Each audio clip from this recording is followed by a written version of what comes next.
Akkam jirtu barattoota har'a kan waliin ilaallu barnoota saayinsii naannoo kutaa ja'affaa paartii lamaffaa paartii jalqabaa yeroo darbee waliin kan ilaalludha. Waliin jalqabnee turre sirna argama addunyaalessaa kaartaa googilii fi googilii lafaa kan jennu irratti dhaabbanne har'a waa'ee GPS ilaalla jechuudha. Sirna argama addunyaalessaa yookiin GPS egaa GPS jechuun maal kan jedhuu fi faayidaa isaa yoo ilaallu GPS jechuun egaa Global Positioning System jechuudha. Egaa G Global P Positioning S System jechuudha afaan Ingilizii irraa kan dhufedha. Kana jechuunis afaan Oromootiin yeroo gara afaan Oromootti himnu argama addunyaalessaa sirna argama addunyaalessaa jechuudha. GPS'n sakatta'insa saatalaayitii marsuun bakka kamittuu haala qilleensa hundaa keessatti tajaajila kaffaltii irraa bilisa ta'e akka kennu barannee jirra. Egaa kutaa darban keessatti waa'ee GPS yeroo ilaallu tajaajila kaffaltii malee saatalaayitii adda addaa fayyadamuudhaan haala qilleensaa hunda keessatti hojjetudha jechuudha. GPS fayyadamuun jalqaba biyya Ameerikaa keessatti eegale. GPS'n yeroo jalqabaaf biyya Ameerikaa keessatti eegale. Sunis biyya Ameerikaa keessatti kan inni tajaajilaa ture humna waraanaatiif qofa ture. Uummataaf kan dhiyaate miti ture. GPS'n humna waraanaatu itti fayyadamaa ture jechuudha. Wantoota adda addaatu bakka tokko hin deemin GPS kana fayyadamanii arguuf itti fayyadamu ture. Haa ta'u malee yeroo ammaa hawaasni hundi faayidaalee garaagaraatiif itti fayyadama. Amma sa'aatii kanatti GPS'n namni hundumtuu itti fayyadamuu danda'a jechuudha. Bilbila adda addaarraa akkasuma konkolaattota ammayyaarra waan jiruuf haala salphaatiin GPS fayyadamuun salphateera jechuudha. Bu'aan teekinooloojii kanaa dachee irratti qaama bishaanii irratti qilleensa keessatti saatalaayitoota samii keessatti lafatti marsan fayyadamuun argama bakkeewwanii sirrii ta'e agarsiisa. GPS kan jennu kun faayidaan isaa dachee kanarratti kan argaman wantoota dachee kanarratti argaman akkasuma qaama bishaanii kan ta'an lafa kana wantoota lafarratti argaman adda addaa saatalaayitii samii keessa jiranitti fayyadamuun haala salphaadhaan suuraa isaa akka ilaaluu dandeenyu fayyadaa jechuudha. Salphaatti argama bakkeewwanii sirrii ta'e nutti agarsiisa. Egaa GPS faayidaaleen GPS maallaa? Iddoo argama waan tokko beekuuf saffisa sochii gara olii yookiin gara gadii addaan baasuuf kallattii wanta tokkotti deemu agarsiisuuf amma ol fageenya wanta tokko beekuuf oola. Egaa GPS'n kun bakka wanti tokkotti argamu salphaatti GPS sanarraatii bakka waan tokko itti argamu bilbiluma keenya fayyadamnee salphaatti argachuu dandeenya jechuudha. Haala kanaan itti fayyadamuu dandeenya. Kallattii tokko fakkeenyaaf bakka tokko deemuu barbaannerra yoo ta'e GPS kana banannee bakka deemuu barbaannu sana GPS irraa yoo itti agarsiisne bakka deemuu barbaannu sana karaa kam akka deemuu dandeenyu nutti agarsiisa jechuudha. Salphaatti karaa kam akka deemnee iddoo sana ga'uu dandeenyu nutti agarsiisa jechuudha.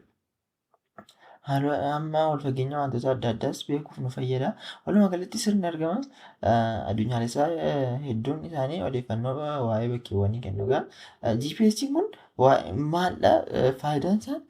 Odeeffannoo waa'ee bakkeewwanii nuuf kenna jechuudha. Bakka tokko odeeffannoo isaa akkamiin akka achi deemuu dandeenyu wantoota adda addaa waa'ee bakkee tokko salphaatti nutti agarsiisuu dandeenya jechuudha. Fakkeenyaaf GPS hedduun isaanii bilbila harkaa irratti argachuu ni dandeenya. Akkasuma konkolaattota ammayyaa irrattis argachuu dandeenya jechuudha. Konkolaattota ammayyaa irratti akka kanatti konkolaattota ammayyaa irratti iskiriinii kanarratti kallattii iddoo deemuu barbaanne yeroo itti agarsiisnu kallattii ittiin bakka sana deemuu dandeenyu nutti agarsiisuu danda'a jechuudha. Konkolaataa irratti akka kanatti fayyadamuu dandeenya. Egaa bakka tokko deemuu yoo barbaanne fakkeenyaaf asii bakka kanaa kaanee bakka kana deemuu barbaanne yoo ta'e karaa ittiin deemuu dandeenyu sana akka kana sarara godhee nutti agarsiisa jechuudha. Amma deemnee achi geenyutti kallattii kana nutti agarsiisuu danda'a jechuudha GPS'n. Kan itti aanu kaartaa googiliidha. Kaartaan googilii tajaajila odeeffannoo kaartaa bilisaa kennamu ta'ee haala teessuma lafaa fi iddoo barbaadamu irratti ragaa kennuuf kan hojjetamedha. Kaartaa googilii kan jennu kun maalidha? Odeeffannoo kaartaa bilisaadha. Maaliif immoo nu fayyada yoo jennee ilaallu haala teessuma lafaa fi iddoo barbaadamu irratti ragaa nuuf kennuuf yookiin odeeffannoo nuuf kennuuf fayyada jechuudha. Haala teessuma lafaa fi iddoo barbaadamu sana irratti ragaa kennuuf nu fayyada jechuudha. Kaartaan Googilii sagantaa weebii Googilii kompiitaraatiin kennamudha egaa. Kaartaa Googiliin kun sagantaa weebii ta'ee Googilii kompiitaraatiin kan kennamudha jechuudha. Kaartaan Googilii saatalaayitii lafatti marsuun magaalota, lafa qonnaa, qubannaa uummataa fi kanneen kana fakkaatan samii irraa gad ittiin ilaaludha egaa. Kaartaan Googilii kun saatalaayitoota samii keessa jiran fayyadama jechuudha. Saatalaayitoota samii keessa jiran fayyadamee maal godhaa? Saatalaayitoota samii keessa jiran kan lafatti marsanii argaman fayyadamuudhaan wantoota lafa irra jiran nutti agarsiisa jechuudha. Kunis wantoota lafarra jiran fakkeenyaaf manneen adda addaa, magaalota adda addaa, lafa qonnaa ta'uu danda'a, bakka uummanni itti qubatee argamu kaartaa Googilii kanarra salphaamatti arguu dandeenya jechuudha. Saatalaayitoonni sun samiirraa lafatti waan marsanii argamaniif wantoota lafarratti argaman hunda salphaatti nutti agarsiisuu danda'u jechuudha. Suuraan hedduun isaanii saatalaayitiin kan qophaa'an egaa. Suuraan hedduun kaartaan Googilii kun itti fayyadamu baay'inaan saatalaayitiidhaan qophaa'an jechuudha. Suuraan saatalaayitii baay'een isaanii umurii waggaa 3 hin caalle qabu. Suuraa saatalaayitii yookiin GPS bilbila keenyarraa yoo ilaallu yeroo yerootti abdeetii yookiin yeroo yerootti haareffamu jechuudha. Yeroo yerootti haareffamaa deemu. Maaliif haareffamu yoo jennu? Bakki tokko yookiin lafa qonnaa ture yookiin lafa qullaa ture yoo ta'e yeroo tokko immoo deebi'ee lafa qonnaa ta'uu danda'a. Lafti qullaan tokko immoo yeroo booda deebi'ee manni irratti ijaaramuu danda'a. Kanaafiyyuu yeroo yeroodhaan yoo haareffame malee bakka wanti tokko fakkeenyaaf manni tokko bakka tokko jira taanaan bakka sana yeroo suuraan saatalaayitiidhaan kaafame manni sun hin jiru taanaan akka qullaa ta'etti agarsiisa jechuudha. Kun akka hin taaneef immoo yeroo yeroodhaan haareffamuu qaba jechuudha. Kanaafiyyuu yeroon haareffama isaa umurii waggaa 3 hin caalle gidduutti haareffamaa deemaa jechuudha suuraan saatalaayitii kun. Iddoo adda addaatti immoo ji'a ji'aan haareffamaa deema jechuudha. Suuraan saatalaayitii kun ji'a ji'aan yeroo yerootti haareffamaa deemaa jechuudha. Kunis wanta bakka tokkotti argamu sana yeroo iddoo manni tokko hin jiru taanaan amma irratti deebi'ee lafa sana irratti ijaaramuu waan danda'u wantoota akkasii akka nu hin mudanneef yeroo yerootti yookiin ji'a ji'aan yookiin waggaatiin haareffamaa deemaa jechuudha. Egaa yeroo kanatti addunyaa kanarratti namoonni kaartaa Googilii fayyadaman ji'a ji'aan hanga biiliyoona tokko ta'u jechuudha. Hanga biiliyoona tokko ta'u namni kaartaa Googilii kana fayyadama.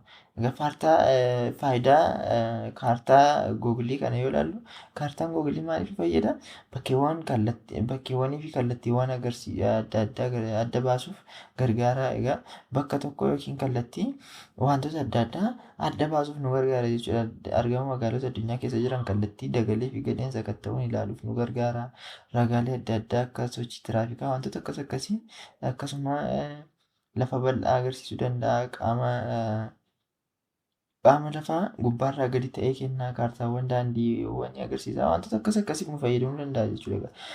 Kaartaan kun lafa bal'aa saatalaayitiin suura kana kaasu lafarraa baay'ee fagaatee waan argamuuf suura bakka tokkotti lafa bal'aa nutti agarsiisuu danda'a jechuudha. Akkasuma suura kana yeroo ilaallu bifa irree samiirraa gadi kaafamee ta'e nutti agarsiisa jechuudha. Daandiiwwan adda addaa nutti agarsiisuu danda'a. Manneen adda addaa, magaalota adda addaa nutti agarsiisuu danda'a. Haala tiraafikaa wantoota akkasii nutti agarsiisuu danda'a jechuudha.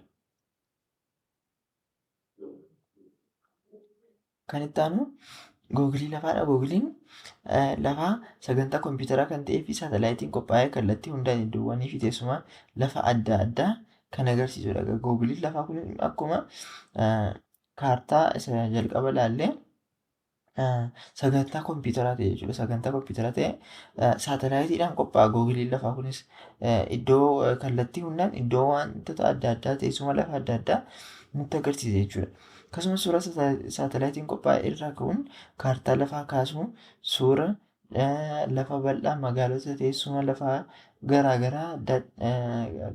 garaagaraa kallattii adda addaatiin akka ilaallu dandeenyu taasisa jechuudha. Amma fakkeenyaaf fakkii kana yoo ilaaltan teessuma lafaa akka kanatti lafa wal caalaa kana kan kaartaan Googilii nutti agarsiisuu hin dandeenye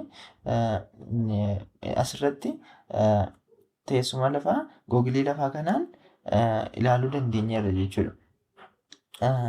Fakkii saatalaayitii irraa argamu irratti hundaa'ee lafa kallattii hundaan akka ilaaluun danda'amutti sagantaa kompiitaraan qophaa'edha jechuudha. Googiliin lafaa kun teessuma lafaa salphaatti akka kanatti teessuma lafaa kan nutti agarsiisuu danda'udha jechuudha. Teessuma lafaa bakka wal caalutti wal caala jedhee nutti agarsiisuu danda'a jechuudha.